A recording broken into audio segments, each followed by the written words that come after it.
The first wolf's eyes caught the dying firelight like molten gold, and Eva Marlin knew they had perhaps an hour before the pack found courage to test the barricade again. She crouched behind the splintered oak table that served as their front door, her father's Navy Colt heavy in her hands, the metal cold as winterbone. 6 rounds. 6 chances to keep her family alive until dawn. Eva. Tommy's whisper was barely audible over the wind, howling through the gaps in their roof. Her 6-year-old brother pressed against her side, his small body burning with fever that had spiked again after sunset. The medicine, what little they'd had, was gone, used up during the 3 days he'd been ill. Are they going to eat us? Hush, baby. Ava's voice was steady despite the terror clawing at her chest. Close your eyes. Try to sleep. But Tommy couldn't sleep, not with the fever making him shake and the wolves circling their dying home like vultures. None of them could sleep. Sarah and Samuel, the 12-year-old twins, huddled together by the cold hearth and their faces pale as milk in the flickering candlelight. They'd learned to be quiet during the long nights since Mama had driven away in the wagon. But Ava could see the fear in their eyes. The house groaned around them. Boards warped and rotted from 2 years of neglect. Water stains spread across the walls like bruises, and the north window was nothing but empty frame stuffed with rags. When the wind shifted, it carried the acrid smell of their last fire, dead now for want of fuel. Ava checked the loads in her father's revolver for the 10th time. The brass cartridges gleamed dully in the candlelight, precious things impossible to replace. When these were gone, they'd have nothing but her grandfather's old shotgun, and only 3 shells for that. Through a gap in their makeshift barricade, she could see the pack leader testing the air. Massive and gray, with scars across his muzzle that spoke of countless battles. He'd been stalking them for a week now, growing bolder each night, as he realized the humans trapped inside were weak, desperate, easy prey. Ava. Samuel's voice was quiet but urgent. Look. She followed his gaze to the kitchen table, where their mother's final letter lay beside a half-empty bottle of laudanum. The words swam before Eva's eyes in the uncertain light. But she'd memorized them long ago, can't bear to watch them starve. Marianne will come for them. Better this way. Better. Ava's jaw clenched as she remembered the sound of wagon wheels fading into the desert night, the way Tommy had run after it, crying, "Mama, Mama," until his small legs gave out. Loretta Marlin had chosen the easy path, leaving her children to face the wolves alone. A board creaked behind the barricade. The pack leader had crept closer, testing their defenses. Eva raised the Colt, her finger tight on the trigger. The wolf's intelligent eyes met hers through the gap, and she saw something there that made her blood run cold, not hunger, but calculation. This wasn't a desperate animal. This was a hunter who'd learned that the Marlin place meant easy meat. The shot that cracked through the night air didn't come from Eva's gun. The wolf jerked sideways, a red flower blooming on its gray coat. It hit the ground hard and didn't move again. 2 more shots followed in quick succession, sending the rest of the pack scattering into the darkness with yelps of pain and surprise. Ava kept the Colt trained on the empty doorway, her heart hammering against her ribs. Someone had saved them. But who and why? A figure emerged from the shadows beyond their broken fence, tall, lean, moving with the careful grace of a man accustomed to violence.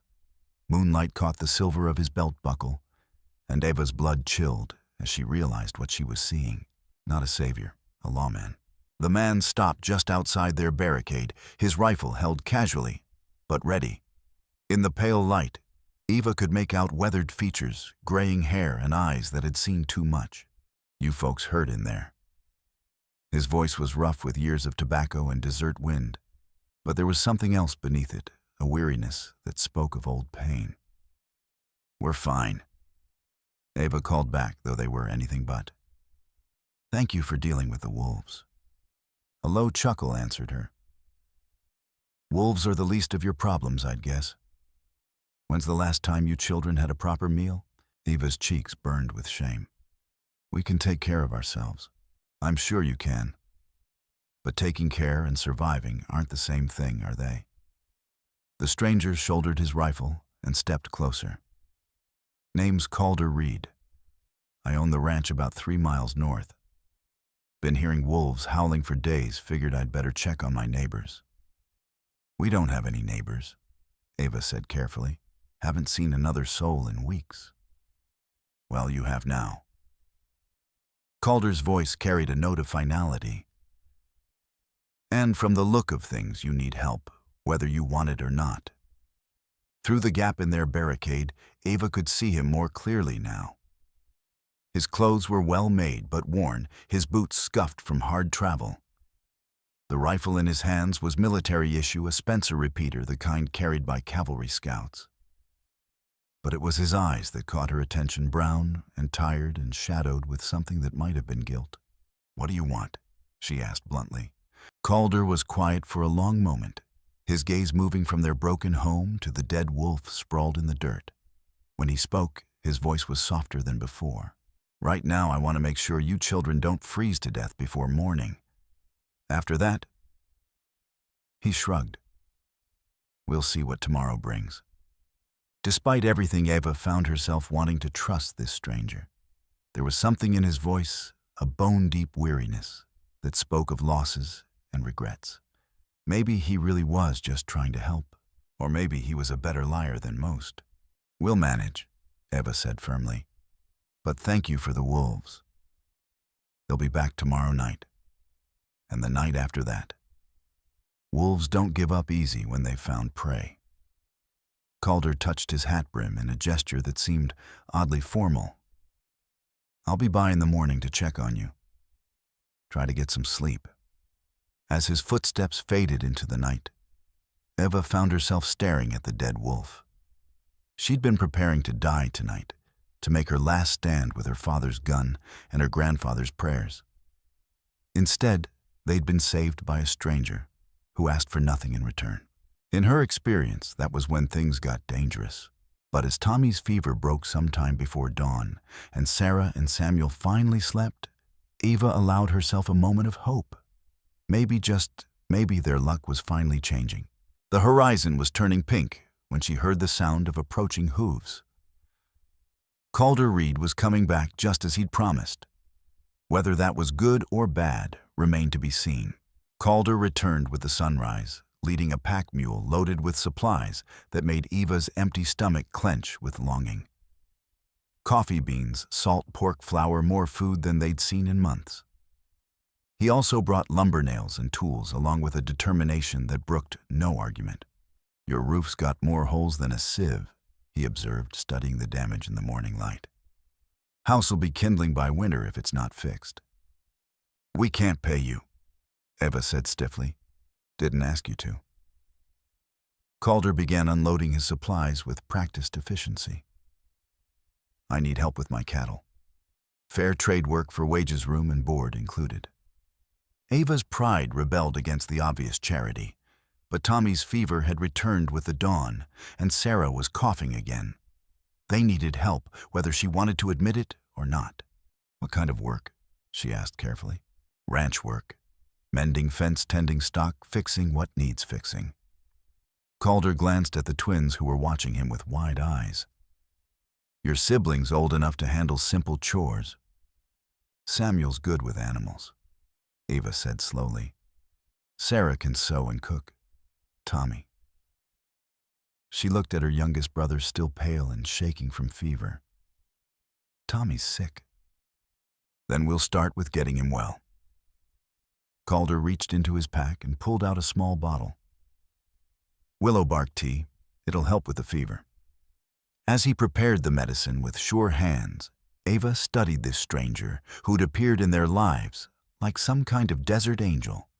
He was older than she'd first thought, maybe 35, with the weathered face of a man who'd spent years under the sun. But there was something else about him, something that didn't quite fit with his story of being a simple rancher. The way he'd handled that rifle last night, for instance.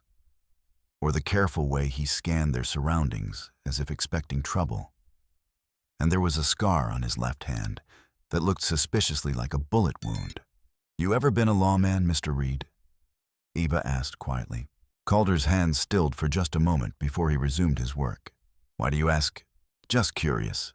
Most ranchers don't shoot like that. Most ranchers don't have to." He handed her the prepared tea. "Give this to the boy. Small sips every hour or so." Eva accepted the cup, noting how Calder avoided her question. She'd learned to read evasion in the years since her father's death, and this man was definitely hiding something. But as Tommy sipped the bitter tea and his fever began to break, Eva decided that some secrets were worth keeping. Whatever Calder Reed was running from, he was also the first person in 2 years who'd shown her family genuine kindness. "The work," she said finally. "When do we start?" "Soon as you're ready." Calder's smile was small but genuine. "But first, let's get this place livable again." For the next several hours, Eva watched this mysterious stranger work to repair their home. He moved with quiet efficiency, patching holes in the walls, reinforcing the door frame, replacing broken boards with lumber he'd brought from his own ranch. The twins eventually ventured outside to help, drawn by curiosity and the novelty of having an adult who didn't shout at them. Tommy was more cautious, staying close to Eva's side as he observed their unexpected benefactor. But even her youngest brother began to relax as the morning wore on, and Calder proved patient with their questions and gentle with their fears. "Why are you helping us?" Tommy asked finally the question Eva had been wanting to ask herself. Calder paused in his work, considering the boy seriously. "You ever lose someone important to you, son?" Tommy nodded solemnly. "Then you know what it feels like when you can't protect the people you care about. Sometimes, when you get a chance to help someone else, it makes that bad feeling go away for a while." It was a simple explanation, but Eva heard the deeper truth beneath it. Calder Reed carried his own pain, his own memories of failure and loss. Helping them wasn't just charity, it was healing. By midday, their house looked more solid than it had in months. The doors closed properly, the windows had glass instead of rags, and the roof no longer leaked like a sieve. For the first time since their father's death, Eva felt like they might actually survive the coming winter. "There's stew cooking at my place," Calder said as he packed up his tools. "More than I can eat by myself. You folks are welcome to join me." Ava's first instinct was to refuse. Accepting charity felt too much like admitting defeat. But the twins' faces lit up at the mention of real food, and she couldn't remember the last time any of them had eaten their fill. "Just this once," she said carefully, "and we'll work to pay you back." Calder's expression grew serious. "Eva, I need you to understand something. This isn't charity. I really do need help with my ranch, and you really do need work. This is business, nothing more." But as they walked to his ranch that afternoon, Eva caught him watching her with an expression she couldn't quite decipher. Not pity, not calculation, but something softer that made her pulse quicken.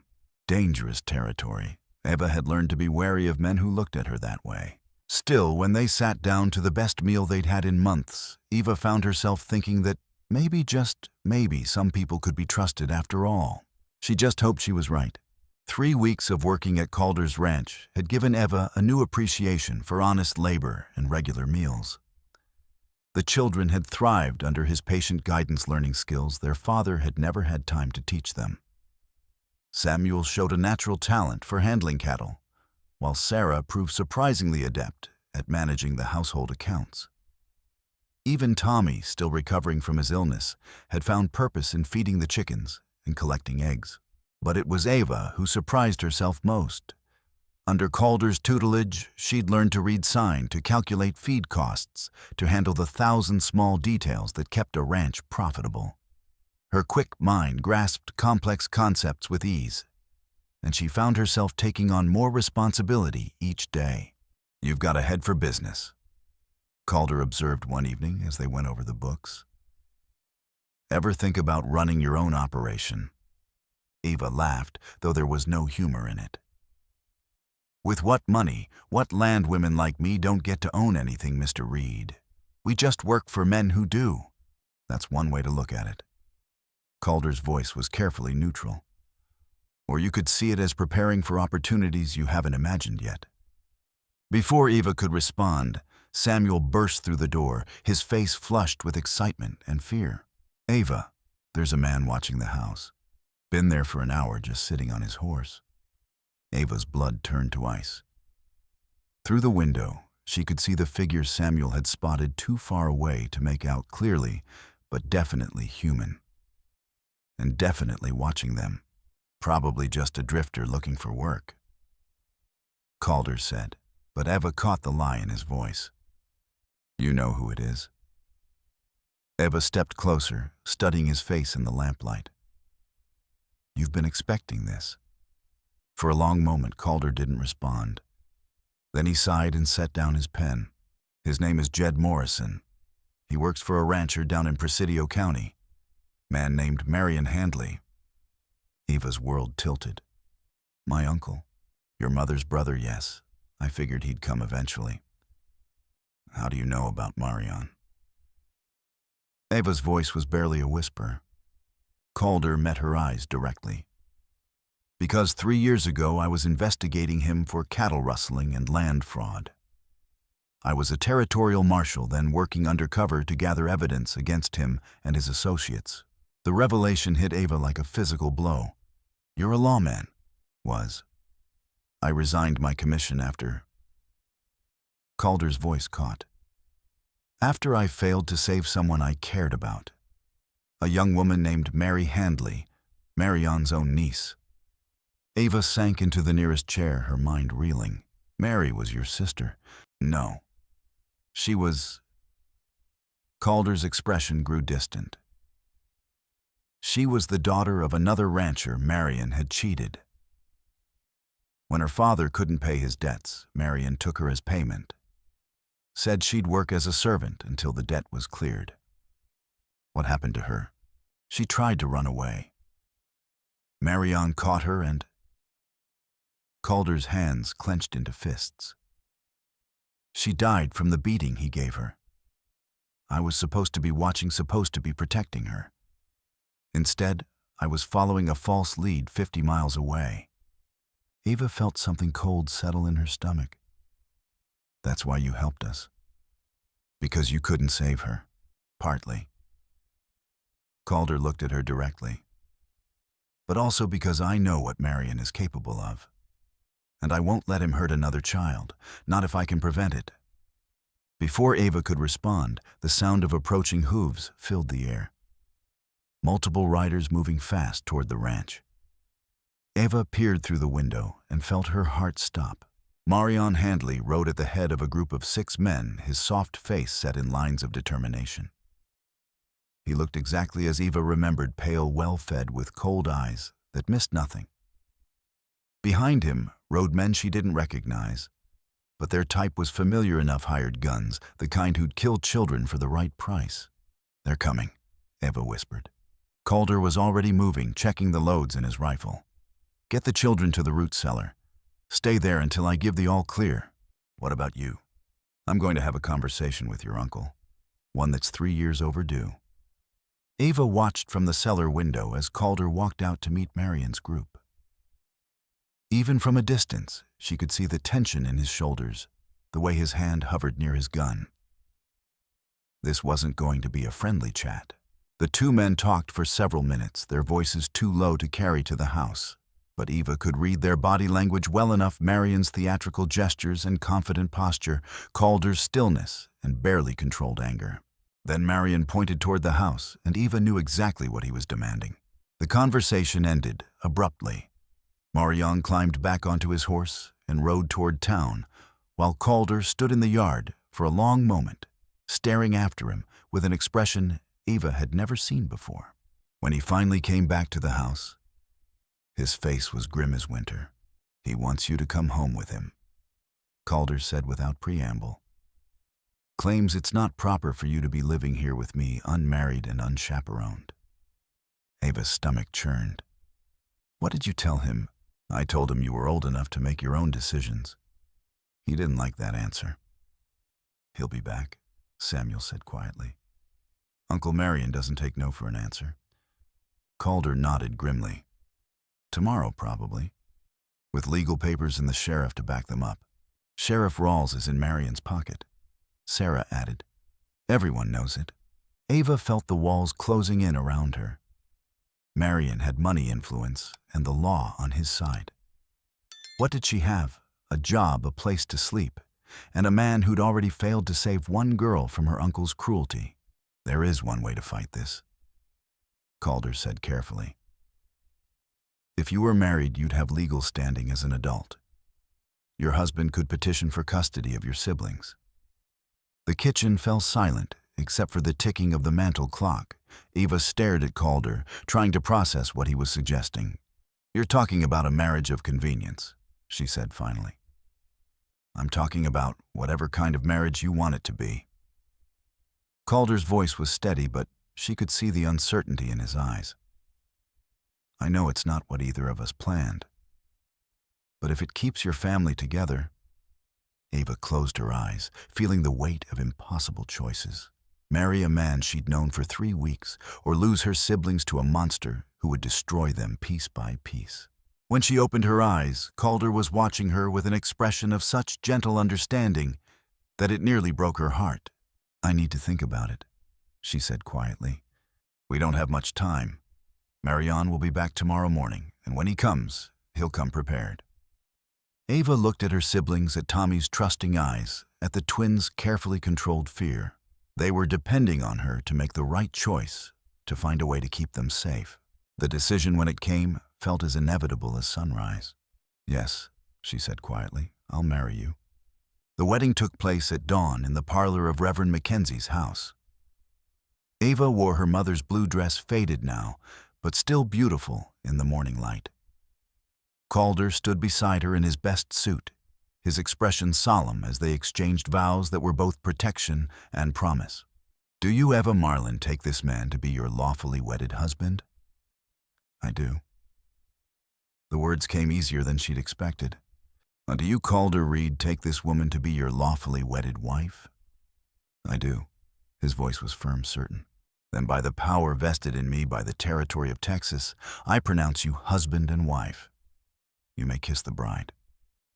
Calder's kiss was gentle, careful, the barest brush of lips that somehow felt like a promise. When they broke apart, Ava felt something shift inside her, not love, not yet, but the possibility of it.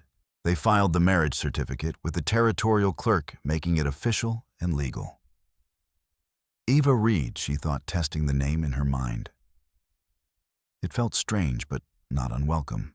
On the ride back to the ranch, Eva noticed Calder checking their back trail frequently. You think Marion will cause trouble? I think Marion Handley doesn't like to lose. Calder's voice was grim. And I think he'll do whatever it takes to get what he wants. They were still half a mile from the house when they saw the smoke. Dear God, Eva whispered. Their home, the house Calder had repaired with his own hands, was ablaze. Flames licked at the roof and walls, sending thick black smoke into the morning sky. And silhouetted against the fire were 6 men on horseback, watching their work with satisfaction. The children. Eva gasped. They're safe, Calder said quickly. I moved them to the line shack this morning just in case. But the house was lost. As they watched, the roof collapsed in a shower of sparks, taking with it the last remnants of Eva's childhood home. One of the mounted figures turned toward them, and Eva recognized Marion's soft silhouette. Even from a distance, she could see his smile. Consider this a wedding gift, he called out, his voice carrying clearly in the still air. From your loving uncle. Then he and his men were gone, leaving nothing but smoke and ashes behind. Ava stared at the ruins, feeling something harden inside her chest. Marion had destroyed her home, threatened her family, and now he was making it personal. He wanted a war. She'd give him one. Where are the children? She asked, her voice deadly calm. Safe. Hidden. Calder was watching her face carefully. Ava, I know you're angry. Angry doesn't begin to cover it. Ava turned to face him, and he saw something in her eyes that made him step back. How many men can you trust? How many will fight? Fight, Eva, this isn't the way. It's the only way. Eva's voice was steel wrapped in silk. Marion wants to play with fire. Let's see how he likes getting burned. Calder studied her face for a long moment, then nodded slowly. I know 6 men who have their own reasons to want Marion gone. Maybe 8 if we're lucky. Then we'd better get started. Ava looked at the smoldering ruins of her childhood home, then at her husband of less than an hour. Because this ends now, one way or another. As they rode toward the line shack where her siblings waited, Ava felt the last of her childhood innocence burning away with the smoke. She'd tried to be good, tried to follow the rules, tried to build a life without violence. Marion had made that impossible. Now it was time to fight fire with fire. The line shack was a rough cabin, built into a grove of cottonwoods, hidden from casual view, but defensible if needed. Eva found her siblings safe, but shaken Tommy clinging to Sarah, while Samuel stood guard with their grandfather's old shotgun. Ava. Tommy ran to her, tears streaming down his face. The bad man burned our house. I know, baby. Ava held him close, feeling his small body shake with fear and confusion. But we're safe now. That's what matters. Are we going to run away? Sarah asked quietly. Ava met her sister's eyes, so young yet already aged by hardship. No. We're going to fight. Fight how? Samuel's voice was carefully controlled, but Eva could hear the fear beneath it. There's only a few of us, and Marion has money men guns. We have something he doesn't, Ava said firmly. We have the truth, and we have people who care about justice. Calder appeared in the doorway, his expression grim. I've sent word to the men I trust. They'll be here by nightfall. What about the law? Sheriff Rawls is Marion's creature, but there's a federal marshal due in Dust River next week. If we can survive until then, we'll survive, Ava said with quiet conviction. We've survived everything else. That evening, as promised, 6 men arrived at the line shack. Ava recognized some of them ranchers and townspeople who'd been victims of Marion's schemes over the years. Others were strangers, but all had the same hard look in their eyes. Mrs. Reed, said Jake Patterson, a small rancher whose cattle had been stolen by Marion's men. Calder told us what happened. We're here to help. And this could get bloody, Ava warned. Marion won't go quietly. Let it get bloody, growled Tom Morrison, whose daughter Mary had died at Marion's hands. Been waiting 3 years for this chance. As the men planned their strategy, Eva felt a cold determination settle over her. She'd tried to protect her family through submission, through hiding, through hoping someone else would save them. Now she understood that sometimes the only way to stop a monster was to become one yourself. Marion will come tonight, Calder said as they prepared their defenses. He's angry, humiliated. Men like him don't wait when they're feeling cornered. Good, Ava replied, checking the loads in her father's revolver. I'm tired of running. The attack came at midnight, just as Calder had predicted. Eva heard the thunder of hooves, the crack of gunfire, the shouts of men preparing for battle. Through the cabin window she could see muzzle flashes in the darkness, the shadowy forms of riders circling their position. Ava, Marion's voice cut through the chaos. Come out, dear. Let's settle this like family. Ava's finger tightened on her trigger. Go to hell, Uncle. The battle raged for what felt like hours, but was probably only minutes. Eva lost count of the shots fired, the men who fell the bullets that whistled past her head. Beside her, Calder fought with the cold efficiency of a professional soldier, his rifle speaking death with methodical precision. Then suddenly the shooting stopped. Enough. Marion's voice was ragged with pain and fury. You want to see what happens to children who defy me? Watch. Through the window, Eva saw one of Marion's men dragging a small figure toward the cabin. Her heart stopped as she recognized Tommy, her baby brother, tears streaming down his face as he struggled against his captor. "Let him go," Eva screamed. "Come out and I will, alone, no weapons." Eva started toward the door, but Calder caught her arm. "It's a trap. It's my brother. Eva, if you go out there, if I don't, Tommy dies." Eva met his eyes, seeing her own desperation reflected there. "I won't let Marion hurt him." "Then we go together."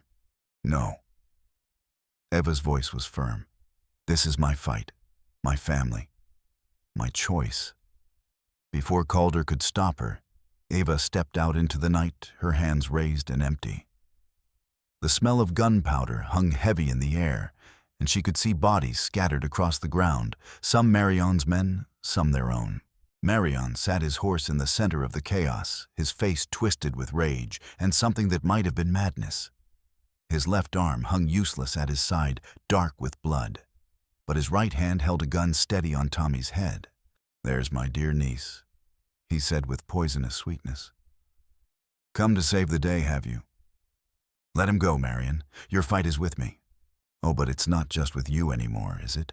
You've dragged all these good people into our family business. How selfish of you." Eva took a step closer, her mind racing. Marion was hurt, possibly dying, but he was still dangerous. One wrong move, and Tommy would pay the price. "What do you want?"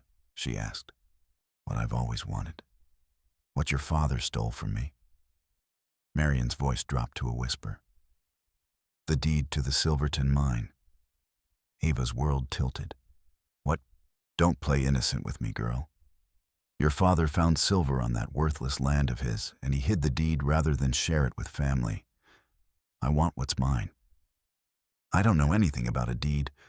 "Liar." Marion's gun wavered, but stayed pointed at Tommy. "He told me on his deathbed. Said he'd hidden it where only his children would find it. Said it was their inheritance." The pieces clicked into place in Eva's mind. Her father's dying words, which she'd always thought were fever dreams. The strange way he'd insisted on keeping his old Bible even when they'd sold everything else. The careful way he'd taught her to read long before it was fashionable for girls to be educated. "The Bible," she whispered. Marion's eyes gleamed with triumph. "So you do know. Get it, now, or the boy dies." Eva's mind raced. The Bible was back at the ranch, hidden in the ruins of their burned house. But even if she could find it, giving Marion what he wanted wouldn't save Tommy. Men like her uncle didn't leave witnesses. "The Bible burned with the house," she said, hoping to buy time. "Then you'd better pray. There's enough left to read." Marion's voice was growing weaker, but his gun hand stayed steady. "Move, all of you. We're going to dig through those ashes until we find it." As they rode toward the ruins of her home, Eva felt desperation claw at her chest. She'd played right into Marion's hands, just as he'd planned. Now her brother would die, and she could do nothing to stop it, unless Eva's hand moved slowly toward the small knife she kept hidden in her boot. It wasn't much, but it might be enough. If she could get close to Marion, if she could catch him off guard, "Don't even think about it," Marion said without looking at her. "Try anything clever, and I'll put a bullet in the boy's brain." They reached the burned house as the first light of dawn began to touch the eastern sky. The ruins were still smoking, but the fire had died down enough to search through the debris.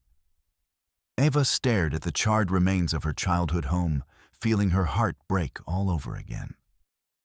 "Start digging," Marion ordered, "and pray you find what I'm looking for." Eva knelt in the ashes, her hands searching through the debris for any sign of her father's Bible. Behind her, she could hear Marion's labored breathing, could smell the blood from his wounds. He was dying, but he'd take Tommy with him if he didn't get what he wanted. Her fingers closed around something hard and rectangular.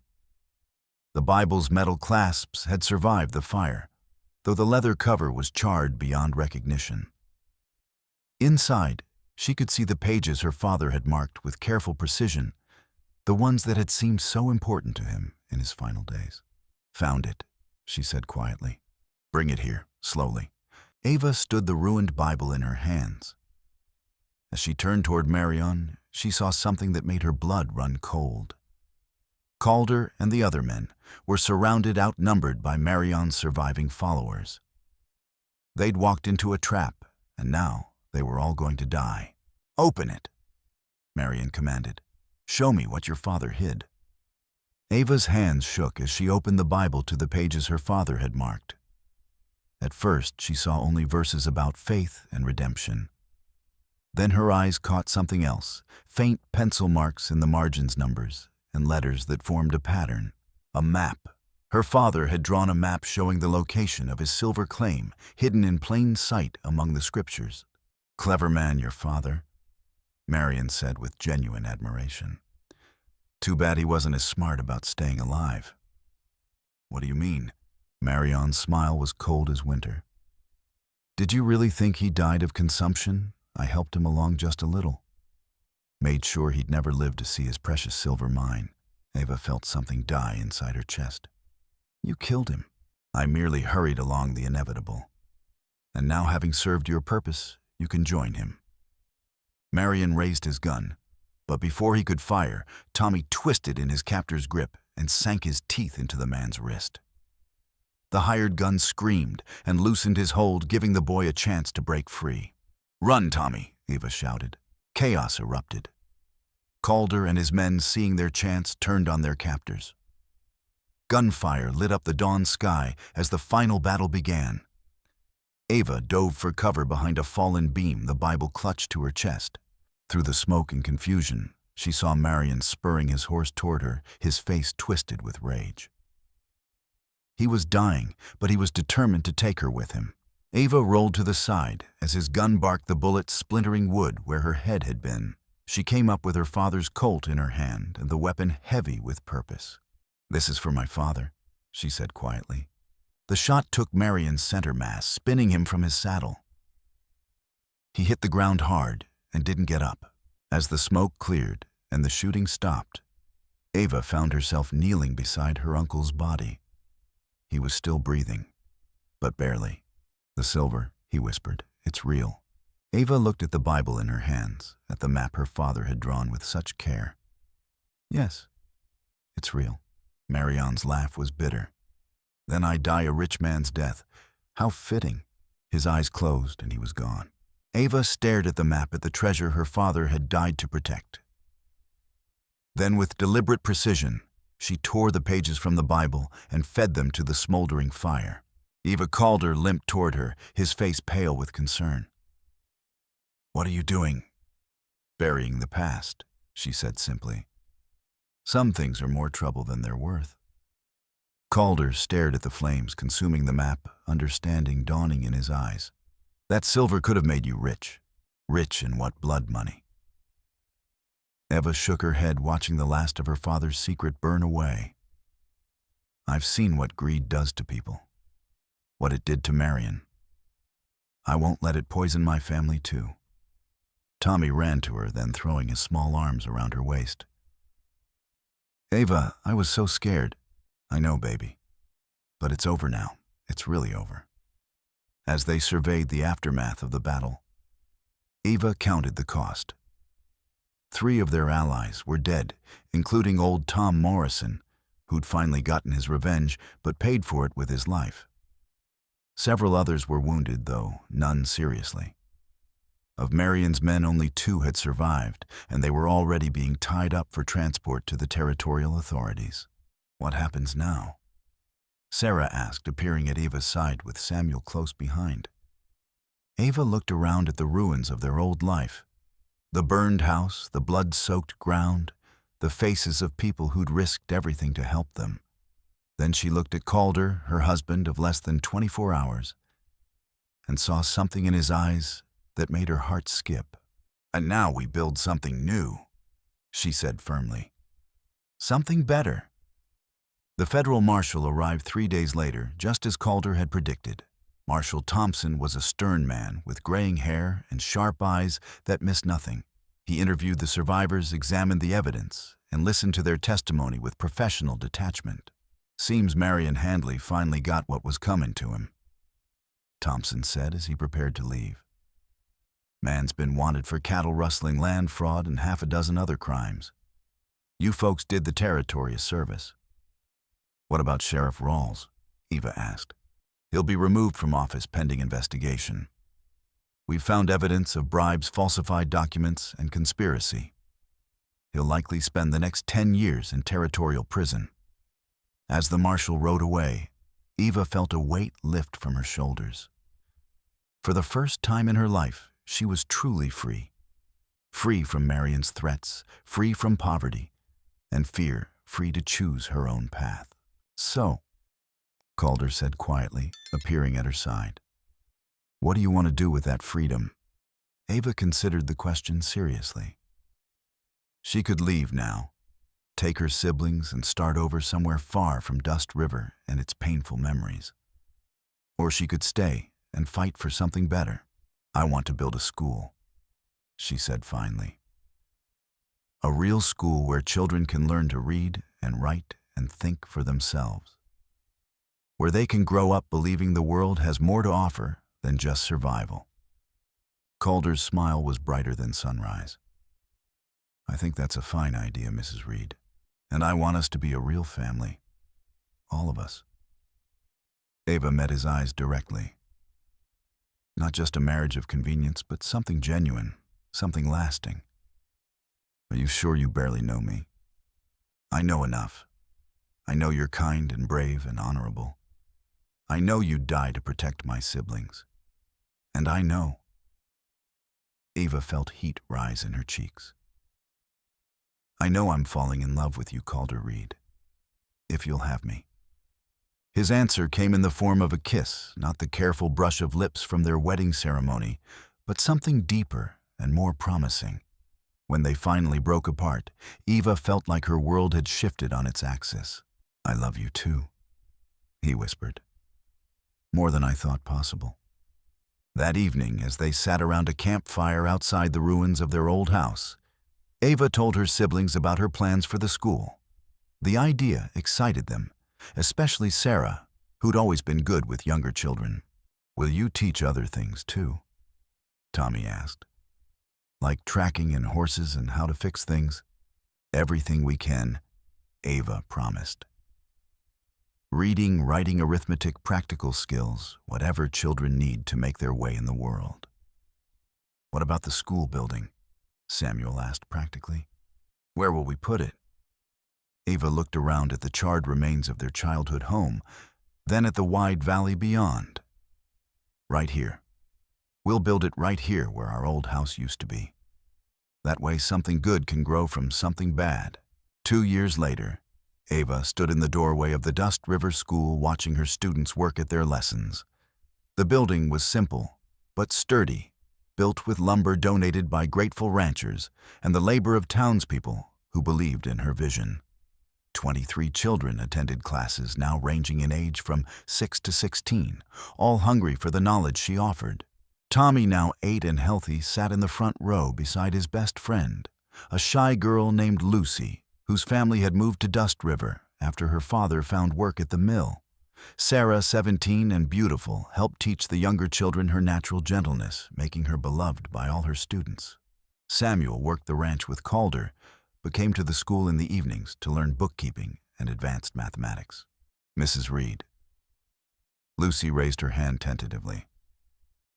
"Could you tell us the story again, about the brave children and the wolves?" Eva smiled, settling into her chair at the front of the classroom. The story had become a local legend, told and retold, until it bore only passing resemblance to the desperate reality they'd lived through. But the heart of it remained true.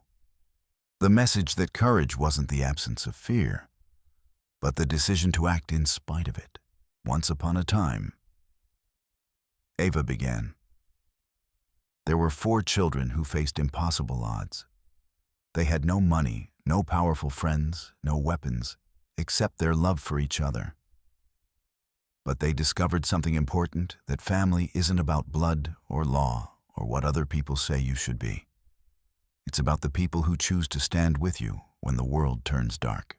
As she spoke, Ava caught sight of Calder through the window, returning from a cattle drive with dust on his clothes and satisfaction in his bearing.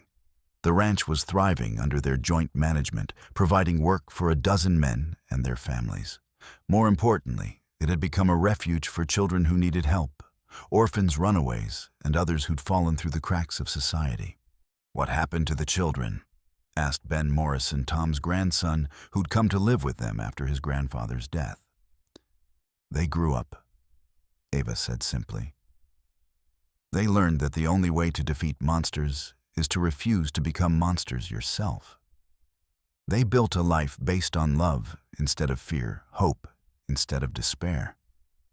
And they discovered that sometimes the family you choose is stronger than the family you're born with." After school ended for the day, Ava walked home to find Calder waiting for her on the porch, their 6-month-old daughter Hope sleeping peacefully in his arms. The baby had her father's dark hair and her mother's determined chin, and Ava felt her heart swell with love every time she looked at her. "How was school today?" Calder asked, kissing her gently. "Not good. Lucy's reading has improved tremendously, and Ben finished his arithmetic problems without help." Eva settled beside him on the porch swing they'd built together. "Dr. Morrison stopped by this afternoon. Everything all right?" Eva's smile was mysterious. "He confirmed what I suspected. We're going to have another baby." Calder's face lit up with joy. "Are you sure?" "Quite sure. Due next spring, he thinks." They sat in comfortable silence as the sun set over the valley, watching their neighbors go about their evening routines. Dust River had changed dramatically in the past 2 years.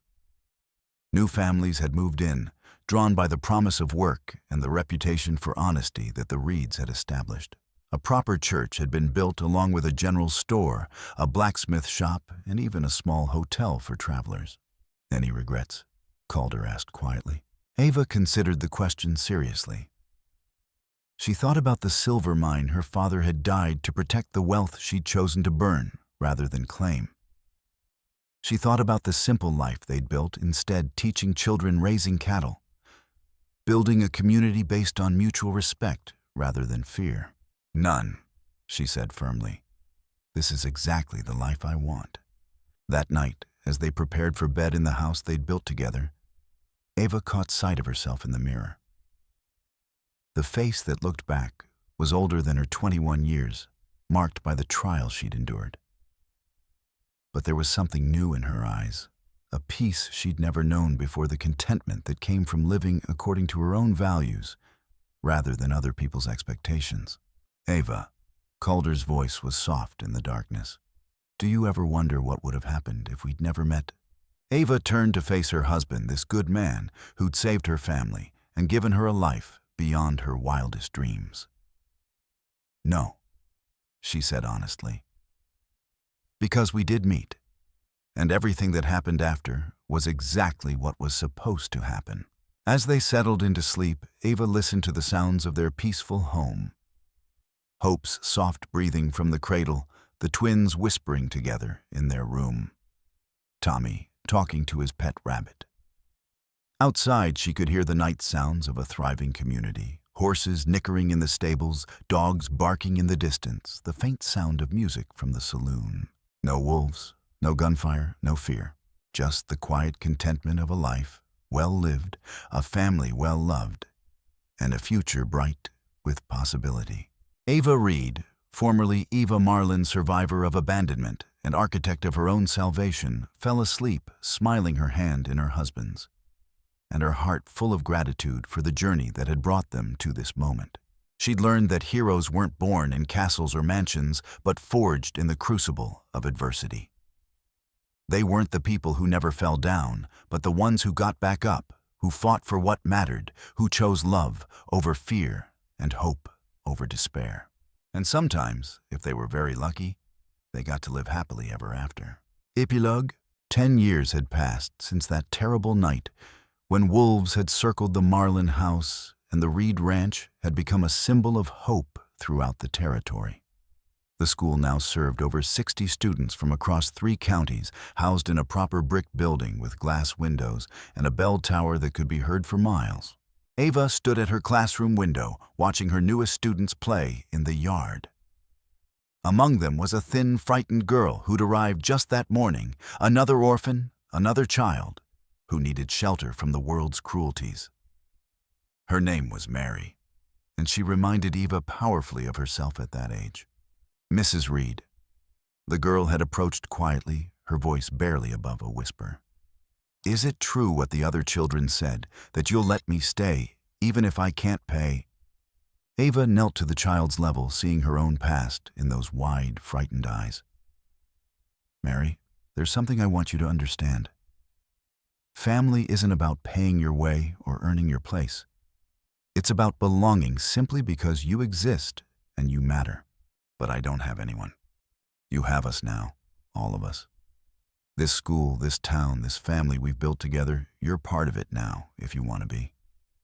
Tears spilled down Mary's cheeks. "What if I'm too much trouble? What if I mess up?" Ava pulled the girl into a gentle hug, remembering her own fears at that age. "Then we'll help you figure it out. That's what families do." Later that evening, Ava sat on her porch with Calder and their 3 children. Hope, now 10 and fierce as her namesake. Thomas 8 and gentle like his grandfather. And baby Elizabeth, barely 2 and already showing signs of the Reed stubbornness. The twins Sarah and Samuel had grown into capable adults, Sarah married to the town doctor, and Samuel running his own small ranch. Tommy, now 18, was preparing to leave for college in Austin, the first in their family to receive a university education. "Penny for your thoughts," Calder said, settling beside her on the swing they'd shared for so many years. "I was thinking about that first night," Ava said quietly. "When the wolves came, and I thought we were all going to die. Scared, terrified, but also..." Eva paused, searching for the right words. "Also determined. I knew I'd do anything to protect them, even if it killed me." And now, Ava looked out over the thriving community they'd helped build, the school where children learned to dream the church, where families gathered in faith, the businesses that provided honest work for honest wages. She could see the lights in windows throughout the valley, each one representing a family that had found hope in this place. "Now I know that protection isn't just about fighting off wolves," she said. "It's about building something strong enough to withstand them. It's about creating a place where children can grow up believing in possibilities instead of just surviving impossibilities." Hope ran up to the porch, then her face glowing with excitement. "Mama, Papa, come quick. Tommy's playing his guitar, and Sarah's teaching the baby to dance." Ava and Calder exchanged a look of perfect understanding before following their daughter inside. The living room was full of music and laughter. The Reed family gathered together as they had so many times before. Tommy's fingers moved skillfully over the guitar strings, while Sarah danced with little Elizabeth. Thomas clapped along with the rhythm, and even Samuel and his wife had joined the impromptu celebration. This was what Eva had fought for all those years ago, not just survival but joy. Not just safety, but the freedom to love without fear. Not just a family, but a legacy that would outlast them all. As the evening wore on and the children gradually fell asleep, Eva found herself alone with Calder in their bedroom, the same room where they'd shared their hopes and fears for over a decade. "Do you ever miss it?" Calder asked. "The adventure, the danger, the feeling that every day might be your last?" Ava considered the question seriously. There had been a certain intensity to those early days, a heightened awareness that came from living on the edge of survival. But she'd traded that intensity for something far more valuable. "No," she said finally. "I don't miss being afraid. I don't miss wondering if we'd have enough food to last the week, or if some stranger with a gun would decide we were worth killing. I don't miss the nightmares, or the constant vigilance, or the weight of keeping everyone alive." "What do you miss?" Nothing, Eva said with quiet conviction. Because everything worth having from those days, we still have. We're still together. We're still fighting for what matters. We're still choosing love over fear, hope over despair. The only difference is that now we get to do it from a position of strength instead of desperation. That night, as Eva drifted off to sleep in the safety of her husband's arms, she reflected on the long journey that had brought them to this moment. From a broken-down house where 4 abandoned children had faced down wolves to a thriving ranch where dozens of children had found hope and healing. It had been a path marked by courage, sacrifice, and the unshakable belief that family was something you built, not something you were born with. The wolves were gone from Dust River, now driven away by civilization and progress. But Eva remembered their howls, remembered the yellow eyes gleaming in the darkness, remembered the moment when she decided that love was worth fighting for. That decision had changed everything. Eva Reed fell asleep that night, surrounded by the sounds of her chosen family children, breathing peacefully in their beds, her husband's steady heartbeat beneath her ear, and the wind whispering through the cottonwoods that had grown tall and strong around their home. Tomorrow would bring new challenges, new children who needed help, new opportunities to build something lasting and good. But tonight, there was only peace, love, and the quiet satisfaction of a life lived according to principles that had never failed her. She'd learned that the blood that truly mattered wasn't the blood you were born with, but the blood you were willing to shed for those you chose to call family. She'd discovered that courage wasn't the absence of fear, but the decision to act in spite of it. And she'd proven that sometimes, with enough determination and love, you really could live happily ever after. The story that had begun with wolves and terror had become a legend of hope passed down to children who would never know the fear she'd once lived with. And in the telling, Eva understood that she'd accomplished something far more valuable than accumulating wealth or achieving fame. She'd built a legacy of love that would outlast them all. The little girl who'd once faced down wolves with nothing but an empty gun and desperate courage had become a woman who faced the future with wisdom, strength, and an unshakable faith in the power of chosen family. And that Eva Reed knew was the greatest victory of all.